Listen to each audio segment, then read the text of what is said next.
ഇങ്ങനൊരു അഭ്യർത്ഥന മാത്രമേ ഈ ഗവൺമെന്റിനുള്ളൂ. മുഖ്യമന്ത്രിയോടും ഈ ഗവൺമെന്റ് ഒരു അഭ്യർത്ഥന മാത്രമേ ഉള്ളൂ. ശിവഗിരി സംഭവം എല്ലാം കഴിഞ്ഞ് ഞാൻ മുഖ്യമന്ത്രി സ്ഥാനം രാജിവെച്ച്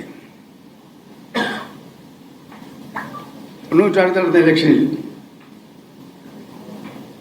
വിജയികളായ LDF-ന്റെ മുഖ്യമന്ത്രി E.K. നയനാർ ആഭ്യന്തര വകുപ്പ് കൈകാര്യമ്പോൾ അദ്ദേഹം ശിവഗിരിയിൽ നടന്ന കാര്യങ്ങളെക്കുറിച്ച് അന്വേഷിക്കാൻ, പോലീസ് നടപടിയെക്കുറിച്ച് അന്വേഷിക്കാൻ ജസ്റ്റിസ് ബാലകൃഷ്ണൻ നമ്പ്യാർ അധ്യക്ഷനായി ഒരു ജുഡീഷ്യൽ കമ്മീഷനെ വെച്ചു.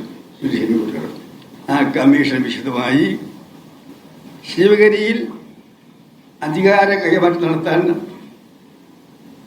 ഹൈക്കോടതി തീരുമാനം നടപ്പാക്കാൻ ശ്രമിച്ചപ്പോൾ അവിടെ നടന്ന സംഭവങ്ങൾ, അതിൽ പങ്കെടുത്തവർ, അതിന് ഉത്തരവാദികൾ ആരൊക്കെ, പോലീസ് റോൾ എന്ത്, ഇതിനൊക്കെ എല്ലാം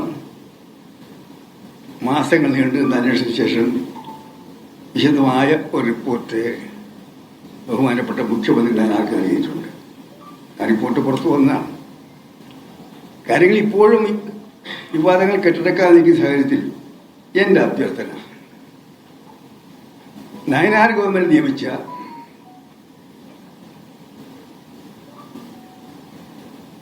ജസ്റ്റിസ് ബാലകൃഷ്ണൻ നമ്പ്യാരുടെ ജുഡീഷ്യൽ കമ്മിറ്റിയുടെ റിപ്പോർട്ട് വീണ്ടും പരസ്യപ്പെടുത്തണം.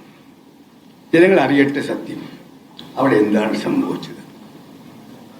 ഇന്നലെ LDF അംഗങ്ങൾ അസംബ്ലിയിൽ പ്രസംഗിച്ചതുപോലാണോ അതോ മറിച്ചാണോ സംഭവിച്ചത്? ആ റിപ്പോർട്ട് ഗവൺമെന്റിന്റെ കയ്യിലാണ്, എന്റെ കയ്യിലല്ല. ഈ ഗവൺമെന്റിന്റെ കയ്യിലാണ്. ആ റിപ്പോർട്ട് ഒന്നുകൂടി പ്രസിദ്ധീകരിക്കുക. സത്യാന്വേഷികളാകാൻ ആഗ്രഹിക്കുന്ന മാധ്യമപ്രവർത്തകർ ആ റിപ്പോർട്ട് പരിശോധിക്കുക, ആ റിപ്പോർട്ടിൽ വിശദാംശങ്ങൾ പുറത്തുവിടുക എന്നാണ് എനിക്ക് അഭ്യർത്ഥിയാണ്. രണ്ടാമൊരു സംഭവം, മുത്തങ്ങ ആ സംഭവം എന്റെ കാലത്ത് നടന്ന നിർഭാഗ്യകരമായ സംഭവങ്ങളാണ്. ഈ ദുഃഖമുണ്ട് ആ സംഭവത്തിൽ, രണ്ട് സംഭവത്തിൽ.